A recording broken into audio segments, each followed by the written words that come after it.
Bon, eh ben, j'ai mon cartable et aujourd'hui, on retourne à l'école. On va aller prendre un cours de cuisine avec le lycée hôtelier de Saint-Exupéry en collaboration avec le Greta de Saint-Dizier et on va apprendre à cuisiner des produits locaux dans ce nouveau numéro de Sur le Grill.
Frédéric. Bonjour Alexandre.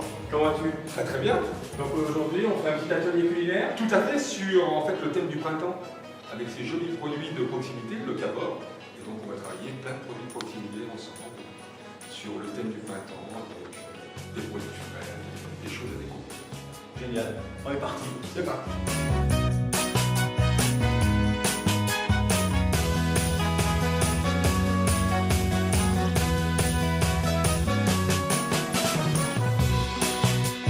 Frédéric Collardel, donc je suis formateur cuisine à l'initiale, c'est-à-dire au lycée Saint-Exupéry à Saint-Dizier, et je suis formateur en formation continue pour le Greta de Saint-Dizier aussi. Frédéric, en tant que passionné de cuisine, donc tu formes et tu transmets ta passion à des élèves. Alors tout à fait, en ce qui concerne l'initiale sur le lycée Saint-Exupéry, j'enseigne à des élèves de bac professionnel et des élèves de CAP. Donc on a deux niveaux, ici on a les bacs pro et les CAP en cuisine, comme en service, en commercialisation.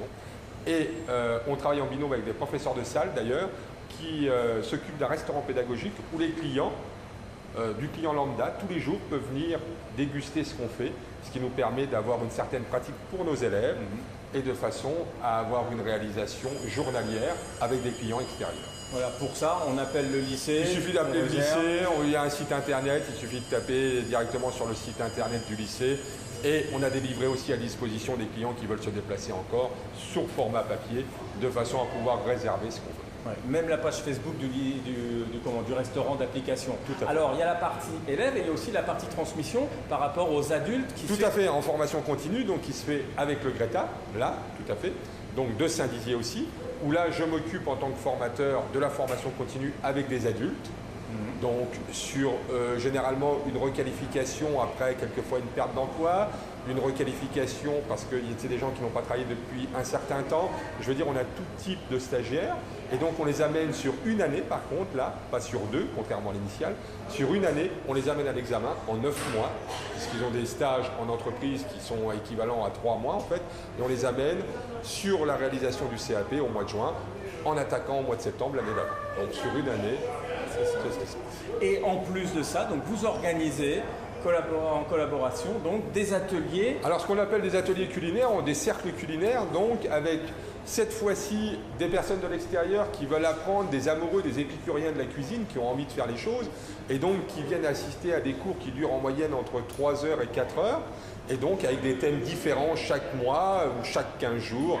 Entre autres, aujourd'hui on va travailler sur le printemps, on a travaillé sur l'Italie, on a travaillé sur les spécialités poissons, on a travaillé sous les sous-bois au moment de la chasse, quand dans nos régions la chasse se met en place, donc on a tous ces repas, les repas festifs de Noël, donc vraiment, on va dire tous les mois, on s'engage à faire un cercle et on a entre 8 et 10 participants parce que pour le formateur, 8 à 10 personnes, c'est le groupe idéal pour la réalisation, en sachant que les gens sont assidus et que on commence à presque avoir un fan club en fait, qui sont déjà présents.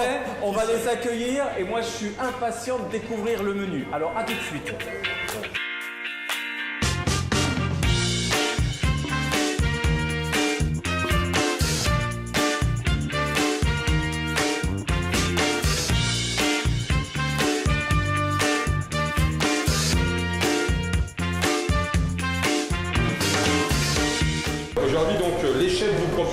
c'est vous, hein, c'est pas le chef vous propose, les chefs vous proposent. Millefeuille d'escargot safrané. On va travailler sur un millefeuille d'escargot, donc vous allez voir avec entre autres une feuille de brie qui n'est pas de la pâte feuilletée, avec un fromage frais de chèvre, une persillade. Vous allez voir, on va travailler sur quelque chose d'assez frais et de printanier. Derrière, on va travailler sur une selle d'agneau en croûte d'herbe avec des légumes primeurs. Donc j'ai fait des selles d'agneau pour vraiment me baser sur la technique en fait de la cuisson. Vous allez voir, ça va être un temps de cuisson. Et la croûte d'herbe qui va recouvrir ça et qui va être d'une jolie couleur, vous allez voir, avec des légumes printaniers. Alors nous sommes au tout début bien sûr de tout ce qui peut être les produits maraîchers. On en est seulement au début, donc il y a quelques carottes que j'ai pris, quelques pommes de terre, et vous allez voir, on va travailler ça avec une jolie garniture, ça va être assez sympathique. Ensuite, je travaille une carbonade de lapin à la bière de printemps. Parce qu'il faut savoir que dans le coin, on a quelques brasseurs qui font de la bière de printemps. Et donc, on va travailler sur de la bière de printemps. Tout à fait. Et on va travailler donc du lapin, style carbonade. Donc la carbonade, c'est originaire du nord de la France, on va dire, hein, d'accord. Sauf qu'à la place du pain d'épices qu'on met d'habitude dans une carbonade, moi, je vais simplement lier un tout petit peu avec, on va dire, un tout petit peu de pain, de façon à ne pas avoir ce goût de 4 épices qu'on retrouve dans la carbonade flamande au bœuf. On est d'accord? Mais tout ça, vous allez l'avoir sur des fils, ne vous inquiétez pas, comme d'habitude, donc aucun souci. Ensuite, la dernière chose, j'ai fait un Paris-Brest. Vous allez me dire, oh là là, c'est le printemps, quel Paris-Brest? Eh bien oui, mais j'ai fait un Paris-Brest fraise pistache.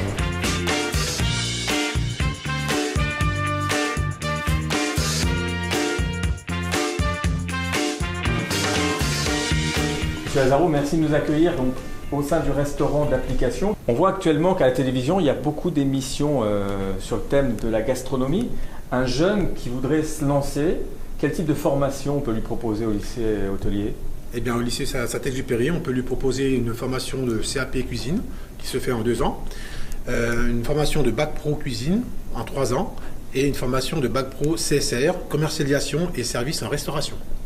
Et les deux filiales se rejoignent justement dans cette salle de restauration d'application où on peut venir déguster et apprécier le service. Tout à fait. Ici, dans cette salle et dans l'autre salle, nous accueillons des clients tous les jours de la semaine, donc du lundi au vendredi, le midi, et le mardi soir et jeudi soir.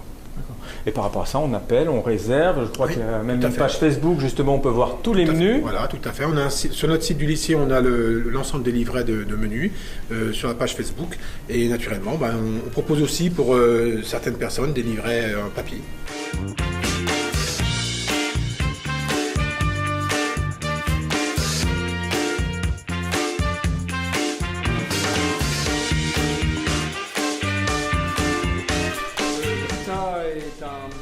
Établissement en fait qui dépend de l'éducation nationale, c'est la partie formation continue. GRETA, on ne le sait pas toujours, ça veut dire groupement d'établissements. Les groupements d'établissements, ce sont en fait tous les établissements de la Haute-Marne qui sont adhérents, c'est-à-dire les collèges et les lycées. Et c'est comme ça qu'on intervient sur le lycée Saint-Exupéry dans la section hôtellerie. Mais on a également d'autres activités, notamment le secteur sanitaire et social. Dans l'aide à la personne, on intervient beaucoup au niveau de l'aide à domicile ou le travail en structure. Et puis sur des formations qui permettent de travailler sur les projets, d'avancer en fait pour pouvoir continuer vers une spécialisation et également sur le secteur tertiaire, bureautique, comptabilité. Voilà, c'est un petit peu tous les secteurs sur lesquels on intervient. Alors comment s'est fait la connexion avec le lycée Saint-Exupéry pour la création d'ateliers culinaires? Alors c'est une demande en fait qui nous a été faite un petit peu par des personnes qui venaient déjeuner au lycée et qui, en discutant avec les chefs de cuisine, ont demandé s'ils pouvaient apprendre à voir comment on faisait, comment on pouvait faire chez soi ce que le chef leur préparait en cuisine. Et c'est comme ça, et avec l'appui à la fois de l'établissement et des chefs de cuisine qui sont très volontaires et qui ont envie de partager, parce que c'est ça qui est important, de partager leurs connaissances et l'amour de leur métier, l'amour du produit aussi, qu'on en est venu à monter des ateliers culinaires. Mais ça fait déjà plus d'une dizaine d'années qu'on a des ateliers culinaires, que l'on renouvelle en fonction de nouveautés et puis des demandes. C'est comme ça que cette année, par exemple, on a fait un atelier spécial décoration d'assiettes, présentation. Et puis on va aussi ouvrir vers les cuisines du monde. On va faire un atelier cuisine libanaise, par exemple.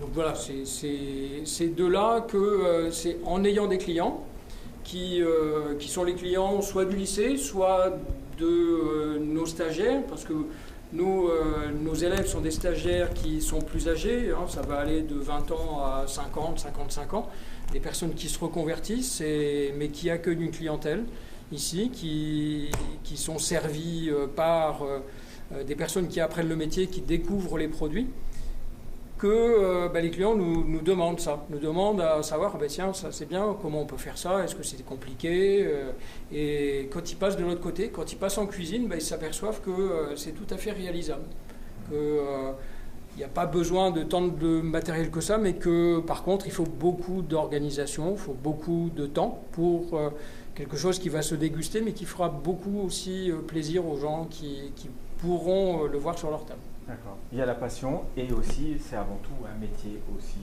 l'hôtellerie et la restauration. Ah, c'est un métier, oui. C'est un métier et sur lequel on a beaucoup de demandes, mais on a aussi des parcours qui sont très, très intéressants avec des gens qui progressent. Et nous, on s'attache aussi à leur montrer qu'en préparant un CAP, on peut aller très loin. Et que le CAP, moi, ce que je leur répète toujours, la majorité des personnes qui travaillent en cuisine et qui travaillent dans les étoilés, c'est des gens qui ont un CAP en cuisine au départ. Et le CAP en cuisine, c'est la porte vers le métier. Le CAP en service, c'est aussi une porte vers le métier. Et il y a toutes les possibilités qui sont offertes grâce à ces diplômes qui sont tout à fait en phase avec les besoins du métier. Parce qu'on apprend les bases finalement de la cuisine et des techniques aussi qui permettent après, comme un musicien, il a appris ses gammes et puis il est libre dans ses solos. Tout à fait. Voilà. Tout à fait. Après, il y a une liberté qui est laissée à la créativité, à le fait de reprendre une recette et d'essayer de réinventer. On ne va pas dire qu'on va aller revisiter toutes les choses, ça, c'est un petit peu une tarte à la crème, si je puis dire, mais on laisse la possibilité à chacun d'imaginer. C'est comme ça aussi qu'en fin de formation, en général, nous, ce qu'on leur propose, c'est de faire un petit peu un menu surprise. C'est eux qui choisissent et les chefs, c'est eux qui passent comme chefs.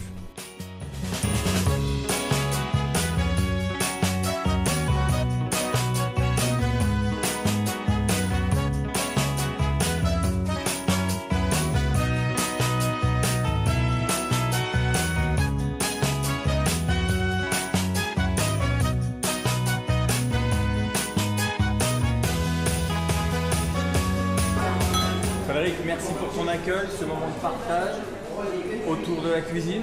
Merci à toi d'être venu nous voir en tous les cas, parce que c'est vraiment quelque chose pour nous, la cuisine, qui est un vrai partage. Et là, tu as pu remarquer le nombre d'abonnés que nous avons, avec des habitués, de nouvelles têtes aussi, mais avec simplement des gens qui ont envie de faire de la cuisine, de partager les choses. C'est pour ça que ça tourne aussi bien. Merci à toi. Merci.